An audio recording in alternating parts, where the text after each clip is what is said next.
আসসালামু আলাইকুম। আপনারা এরই মধ্যে জানেন যে লন্ডনে জনাব তারেক রহমান এবং জনাব ডক্টর মোহাম্মদ ইউনূস তাদের মধ্যে একটি বৈঠক হয়েছে এবং সেই বৈঠকের বেশ কিছু কথাবার্তাও মিশ্রিত সত্য মিথ্যার সংমিশ্রণে বিভিন্ন খবরও আপনারা জেনেছেন। সত্য মিথ্যা বললাম এই কারণে যে আমি কিছু গণমাধ্যমেও কিছু খবর দেখেছি, যে খবরগুলোর ভেতরেও আসলে সেখানে বাস্তবে যা ঘটেছিল তার অনেক কিছুই কিছু জায়গায় নেই আসল তথ্যটা, আবার কিছু জায়গায় অতিরিক্ত অনেক কিছু যুক্ত করা হয়েছে যে ঘটনাগুলো সেইখানে আদৌ ঘটে নাই। আপনাদেরকে আগেই আমার ঠিক আগের ভিডিওটাতে আপনাদের জানানো হয়েছিল যে ডক্টর মোহাম্মদ ইউনূস এবং তারেক রহমানের যেই বৈঠকটি, এই বৈঠকটিতে আসলে অনেকেই ক্রেডিট নেবার চেষ্টা করেছেন ওনার মাধ্যমে। আসলে ডক্টর মোহাম্মদ ইউনূসের বৈঠকটা ডক্টর মোহাম্মদ ইউনূস নিজে চেয়েছেন এবং তারেক রহমানকে সেই প্রপোজাল দেওয়া হয়েছে। যথাযথ মাধ্যমে প্রপোজাল দেওয়ার পরে তারেক রহমান সেটাতে সম্মতি জানিয়েছেন, যে কারণে এই বৈঠকটা হয়েছে। এখানে কেউ তারেক রহমান বৈঠক করতে চান নাই, ডক্টর মোহাম্মদ ইউনূস প্রপোজাল দিতে চান নাই, আরেকজন এটা করে দিয়েছেন, এরকম বিশেষ করে দুইজনের নাম না বললেই না, ডক্টর আসিফ নজরুল এবং জনাব মনির হায়দার। তো এনাদের চরিত্র সে আগে থেকেই আপনাদের একটা বিষয় জানায় রাখি যে এরা হচ্ছে দ্বিমুখী সাপ। আপনি মনির হায়দারের কথা যদি বলি, মনির হায়দারকে জিজ্ঞেস করেন, আমাদের যখন পাসপোর্ট নেওয়ার জন্য এই অফিসে ঢুকতে দেয় না, তখন মনির হায়দার এই করোনার মধ্যেও মনির হায়দার 2020 সাল থেকে 2024 সালের মধ্যে টোটাল 3বার, আমার জানা মতে টোটাল 3বার তিনি বাংলাদেশে গিয়েছেন। এর মধ্যে একবারের বিষয়টা আমি জানার পরে আমি আর কনক ভাই ওনার সাথে দেখা হলো, তো জিজ্ঞেস করলাম যে ভাই দেশে গিয়েছিলেন শুনলাম, বলছে তো আমরা বললাম যে আপনি গেলেন কীভাবে, সমস্যা হয় নাই কোনো? সে আমাদেরকে জবাব দিল যে তিনি নাকি মাস্ক পরেছিলেন, তো মাস্ক পরে থাকার কারণে তাকে এয়ারপোর্টে চিনতে পারে নাই। তো আমরা মানে বুঝে নিলাম আর কি যে এয়ারপোর্টে মাস্ক পরে তারপরে পালায় যাওয়া যায়। আরে ভাই, যখন জেএফকে থেকে আপনি যখন গাড়িতে উঠবেন, প্লেনে উঠবেন, তখন এই প্যাসেঞ্জারের পুরো লিস্ট ঢাকা বিমানবন্দরে পৌঁছে যায়। তারা তো তখন দেখে কে কে আসছে। আমি ইলিয়াস যদি যাই, আমি কনক সারার যদি যাই, তো সাথে সাথে লোকজন নিয়ে হাজিরায় ধরার জন্য আসো, ডিজিএফআই, এনএসআই, এসবিডিবি, সিআইডি, পুলিশ যা যা আছে সব এসে হাজির হয়ে যাবে ধরার জন্য। উনি মাস্ক পরে চলে গিয়েছেন। তো মনির হায়দার একজন ডিজিএফআইয়ের খুবই প্রশিক্ষণপ্রাপ্ত এবং খুব সুদীর্ঘকালীন ধরে তিনি ডিজিএফআইয়ের সোর্স হিসাবে কাজ করেন। তো ধরেন আমার দেশের গোয়েন্দা সংস্থা, আমরা ডিজিএফআই মানি একটা নেগেটিভ একটা ন্যারেটিভ আমাদের চোখের সামনে ভাসে। এর কারণ হচ্ছে তারা দেশের বিরুদ্ধে কাজ করে। তাদের কাজ হলো ভারতীয় গোয়েন্দা সংস্থা ভারতের কোনো আমাদের দেশে করে কিনা, তারা ভারতের বিরুদ্ধে কে কাজ করে তাদেরকে ধরে নিয়ে তারা গুম করে। এটা হচ্ছে আমাদের ডিজিএফআই এই কাজ করে, যে কারণে জিনিসটাই নেগেটিভ। তো মনির হায়দারের সাথে আমার ব্যক্তিগত কোনো সমস্যা নাই। মনির ভাই আমাকে খুব স্নেহ করেন, উনি আমার সিনিয়র ভাই। এখানে আমাদের মাঝে মধ্যে ওনার সাথে দেখাও হইতো, একসাথে চা খেয়েছি, দাঁড়িয়ে আড্ডা দিয়েছি। কিন্তু ওনার প্রতি আমার ক্ষোভটা সেদিন থেকে শুরু হইলো, এখানকার কর্নেল যে মুস্তাফিজ সাহেব আছেন, উনি একদিন এক ভিডিওতে বিষয়টা বললেন যে মনির হায়দার আমাকে এবং কনক সারোয়ার দুইজনকে সরকারের বিরুদ্ধে যেন আমরা কথা না বলি, অর্থাৎ আওয়ামী লীগ সরকারের সময়, এই জন্য ওনাকে দায়িত্ব দিয়েছে ডিজিএফআই। তো উনি এসে আমাদেরকে এই কথাগুলো বলেছিলেন যে খামাকা সরকারের সাথে কি দরকার করার, হ্যাঁ, নানানভাবে একটু এই ধরনের একটু গুছায় এদিক ওদিক করে।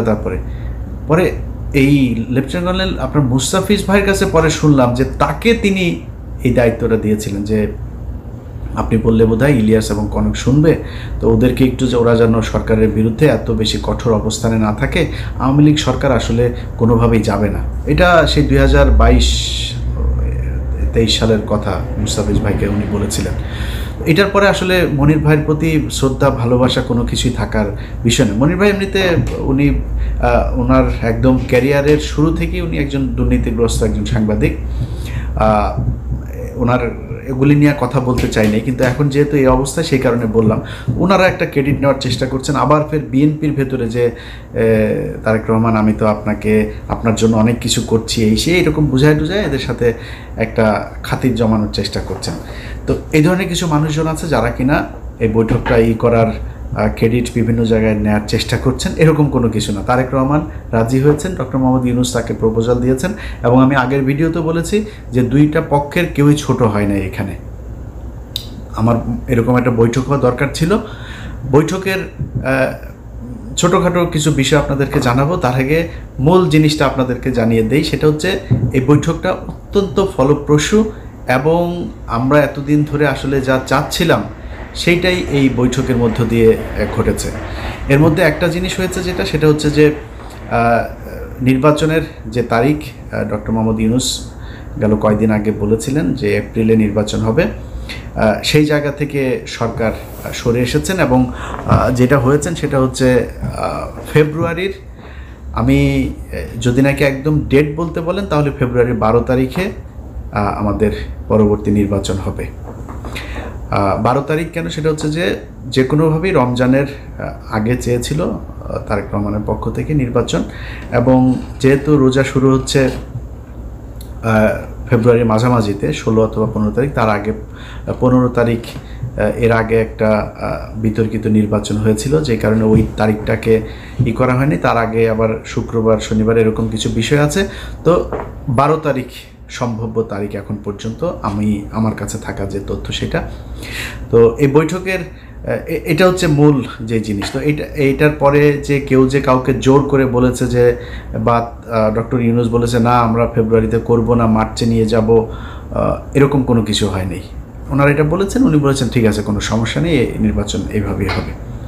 এখন এত ফলপ্রসূ একটা কেন হইল, এটার কিন্তু কিছু কারণ আছে। এই বৈঠক করানোতে কারোর ক্রেডিট না থাকলেও বৈঠকটা যে ভালোভাবে হয়েছে এটার কিছু ক্রেডিট কিছু মানুষের আছে। সেটা হচ্ছে কিছু মানুষকে এই বৈঠকে না রাখাটাই হচ্ছে সেই ক্রেডিট।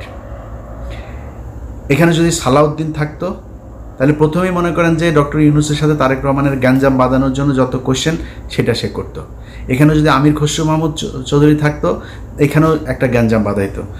গণমাধ্যমে এসছে, এখানে ছিলেন আপনার আমির খসরু মাহমুদ চৌধুরী, তারপরে জনাব খলিলুর রহমান, এরপরে হচ্ছে শফিকুল আলম, আরও বোধহয় এসে হচ্ছে হুমায়ুন কবির নামে একজনের নাম এসছে। আচ্ছা, এরা সবাই ছিলেন। এই কথাটা সত্য কথা না। ডক্টর মোহাম্মদ ইউনূস যে হোটেলে উঠেছেন, ডকচেস্টার হোটেল, সেটা হচ্ছে লন্ডনের বিখ্যাত সেই হাইড পার্ক, এটার পাশের একটা রাস্তাটার নাম হচ্ছে পার্ক লেনের উপরে সেই হোটেলটা। এই হোটেলে যেখানে আপনার বৈঠকটা হওয়ার কথা ছিল একটা মিটিং রুমে, কিন্তু ডক্টর মোহাম্মদ ইউনূস সেই রুমে করেন নাই। তিনি বলেছেন যে আমি ওনাকে আমার সুইটের ভেতরে নিয়েই তারপরে আমরা কথা বলবো। খুবই আন্তরিকতা দেখিয়েছেন, একদম নিজের রুমে নিয়ে তারপরে সেখানে তারা কথা বলেছেন। এবং এর আগের কিছু জিনিস আপনারা এরই মধ্যে জেনেছেন যে তারেক রহমান বেগম খালেদা জিয়ার সালাম পৌঁছে দিয়েছেন, দুজনের কুশল বিনিময় করেছেন। তারেক রহমান ওনাকে বলেছেন আপনি এখানে এসেছেন, এটা অনেক সুন্দর জায়গা, হাঁটতে গিয়েছিলেন কিনা, এই ধরনের আলাপ টালাপও হয়েছে। এরপরে ওইখানে যেই স্যুটটাতে বসে আপনার বৈঠকটা হয়, সেখানে প্রথমে এই যে 4 জনের নাম বললাম আমি, শফিকুল আলম, খলিলুর রহমান, আমির খসরু মাহমুদ চৌধুরী এবং হুমায়ুন কবির, ওনারা ছিলেন ওইটাতে। এটা সত্যি কথা, ওনারা ছিলেন। এবং ওনাদেরকে ঠিক 10 থেকে 15 মিনিটের মাথায় ওনাদেরকে চলে যেতে বলা হয়, এবং ওনারা চলে যান। চলে যাওয়ার পরে 1 ঘন্টা 15 মিনিট জনাব তারেক রহমান এবং ডক্টর ইউনূস একটা বৈঠক করেছেন। সেখানে কেউ ছিল না, একজন মানুষও ছিল না। এটা যেসব গণমাধ্যমে বলার চেষ্টা করা হচ্ছে, এটা কিছু কারণ আছে বলার। ধরেন আমির খসরু মাহমুদ চৌধুরী এখন বোঝানোর চেষ্টা করবেন যে তাকে তারেক রহমান পাশে নিয়ে বসে তারপর ইউনূসের সাথে বৈঠক করেছেন, এটা একটা ব্যাপার। আরও কিছু জায়গায় মানে ওই না জেনে তারপরে এই খবরগুলো ছড়ানো হয়েছে, এরকম কোনো কিছু ঘটে নাই। তো যাই হোক, আমার কথা হচ্ছে যে যেইভাবেই হোক এই যে দুইজন মানুষ আপনার শুক্রবার লন্ডন সময় সকাল 9টা থেকে যে বৈঠকটা তারা করেছে, সেই বৈঠকের মধ্যে আমরা বাংলাদেশের মানুষ যা চেয়েছি সেটা হয়েছে। এটাই হচ্ছে সবচাইতে বড় বিষয়, আমরা এটাই চেয়েছি। এখানে কে কীভাবে কি বলল না বলল, আমার মনে হয় এগুলো করেও আবার এই তারেক রহমান এবং ডক্টর ইউনূসের মধ্যে একটা দ্বন্দ্ব তৈরি করার এই কৌশল অবলম্বন করে আমার মনে হয় লাভ হবে না। অতএব আমরা বিএনপি এবং ডক্টর মোহাম্মদ ইউনূসের দুইজনের মধ্যবর্তী একটা জায়গায় নির্বাচনের জন্য দেশবাসী প্রস্তুতি নেই। যারা নির্বাচন করবেন তারা প্রস্তুতি নেই। আমরা যারা ভোটার আছি আশা করি ইনশাল্লাহ এবারের ভোট নিজে উপস্থিত থেকে ভোট কেন্দ্রে গিয়ে তারপরে জীবনের প্রথম ভোট দেওয়ার সুযোগ পাচ্ছি। আমি আমার এর আগে যেই নির্বাচন, আমি 2002 সালের এসএসসি পরীক্ষার্থী, 2004 সালের এইচএসসি পরীক্ষার্থী। তো আমি ভোট দেওয়ার এর আগে আর সুযোগ পাইনি। একটা ভোট পেয়েছিলাম, 111 সরকারের সময় ভোটটা পেয়েছিলাম। তো ওইবার আমি ভোট দিতে যাই নাই। এবার ভোট দেবো ইনশাল্লাহ। আপনারা দোয়া করেন যাতে বাংলাদেশের মানুষের পছন্দের কেউ এবার বাংলাদেশের শাসন ক্ষমতায় আসেন। এবং এতদিন ধরে এই যে নির্বাচন এবং সংস্কার নিয়ে যে ধরনের চলছিল, আমার মনে হয় ফেব্রুয়ারি এটা খুব কম সময় না। এদিকে 6 মাস, ওইদিকে প্রায় 2 মাস, 8 মাস। 8 মাস থেকে যদি আপনি তফসিল ঘোষণার ওই 3 মাস বাদও দেন, তারপরেও ধরেন আমাদের এদিকে 5 মাস। 5 মাস অনেক সময়, অনেক কিছু করা যায়। এদিকে 10 মাস অলরেডি তাদের অনেক কাজ করাও আছে। সো এই যে 10 মাস আর 5 মাস 15 মাসের মধ্যে যে কাজগুলো প্রয়োজন, এবং আমি এখনও আমার খুবই এটা মানে চাওয়া থাকবে বর্তমান সরকারের কাছে যে নির্বাচনটা কিভাবে হবে, 5 বছর পর পরের সরকার কিভাবে আবার ক্ষমতা হস্তান্তর করবে, কাদের কাছে করবে, সেটা কি দলীয় সরকার থাকবে নাকি আগের মতো তত্ত্বাবধায়ক সরকার আসবে, তত্ত্বাবধায়ক বা এরকম আলাদা কোনো সরকার ব্যবস্থা হইলে সেটা কি ব্যবস্থা হবে, এরকম একটা একদম সুনির্দিষ্ট সবার সম্মতিতে, সবার ঐক্যমত্যের ভিত্তিতে একটা নিয়ম যেন করে নিয়ে যায়। আমি ওই অনেক মানুষই নির্বাচনের কথা বললো গালাগালি করে, আবার সংস্কারের কথা বললো কিছু মানুষ গালাগালি করে। ভাই, আমি মাঝামাঝি আছি। আমি চাই একটা সংস্কার হোক এই জায়গায়, তবে নির্বাচনটা ফেব্রুয়ারিতে হোক সেটাও আমি চাই। অতএব এই দুইটা মিলিয়ে একটা ভালো পরিস্থিতি তৈরি হবে। বাংলাদেশের ইতিহাসের সবচাইতে সুন্দর গ্রহণযোগ্য একটা নির্বাচন হবে এবং বাংলাদেশের ইতিহাসের সবচাইতে সুন্দর একটা রাষ্ট্র পরিচালনার জন্য সুন্দর একজন মানুষকে আমরা এবার এই 2026 সালের নির্বাচনে পাবো। এটাই বিশ্বাস করি, ভরসা রাখি। আল্লাহ যেন আমাদের সবার এই ইচ্ছা পূরণ করেন। ভালো থাকবেন। আল্লাহ।